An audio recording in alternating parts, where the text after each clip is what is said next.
HarlequinAudio is proud to bring you Moonlight Over Manhattan by Sarah Morgan, performed by Jennifer Woodward. Do one thing every day that scares you. Eleanor Roosevelt. Chapter 1. This wasn't how a date was supposed to end. If she'd known she was going to have to climb out of the window of the ladies' room, she wouldn't have chosen tonight to wear insanely high heels. Why hadn't she spent more time learning to balance before leaving her apartment? She'd never been a high-heel sort of person, which was exactly why she was now wearing a pair of skyscraper stilettos.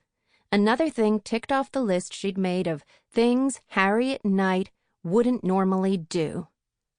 It was an embarrassingly long list, compiled one lonely October night when she'd realized that the reason she was sitting in the apartment on her own, talking to the animals she fostered, was that she lived her life safely cocooned inside her comfort zone. At this rate, she was going to die alone, surrounded by 100 dogs and cats. Here lies Harriet, who knew a lot about hairballs, but not a whole lot about the other kind. A life of sin would have been more exciting, but she'd picked up the wrong rulebook when she was born. As a child, she'd learned how to hide, how to make herself small, if not exactly invisible. Ever since then, she'd trodden the safest path, and she'd done it while wearing sensible shoes. Plenty of people, including her twin sister and her brother, would say she had good reason for that.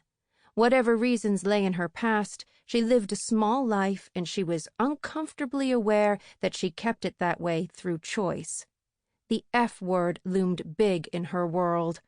Not the curse. She wasn't the sort of person who cursed. For her, the F word was fear. Fear of humiliation, fear of failing, fear of what other people thought of her, and all those fears originated from fear of her father. She was tired of the F word. She didn't want to live life alone, which was why she'd decided that for Christmas she was giving herself a new gift: courage.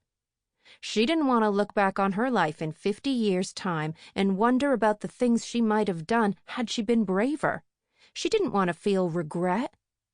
During a happy Thanksgiving spent with Daniel and his soon-to-be wife Molly, she'd distilled her fear list to a challenge a day.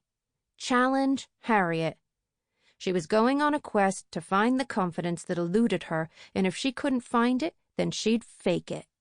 For the month between Thanksgiving and Christmas, she would do one thing every day that scared her, or at least made her uncomfortable.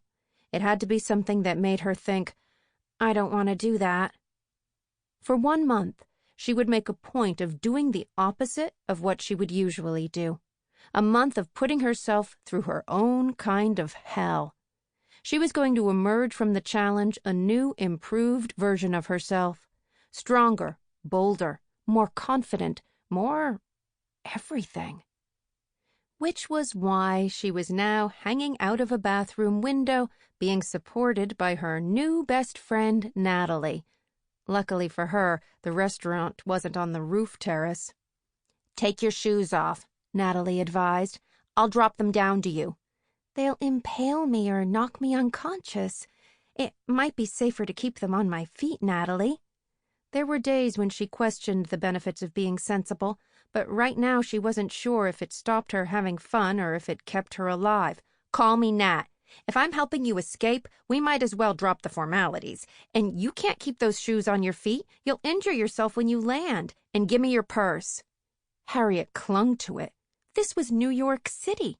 She would no more hand her purse to a stranger than she would walk naked through Central Park. It went against every instinct she had. She was the type of person who looked twice before she crossed the road, who checked the lock on her door before she went to sleep. She wasn't a risk-taker. Which was exactly why she should do it. Forcing down the side of her that wanted to clutch the purse to her chest and never let it go, she thrust it at Nat.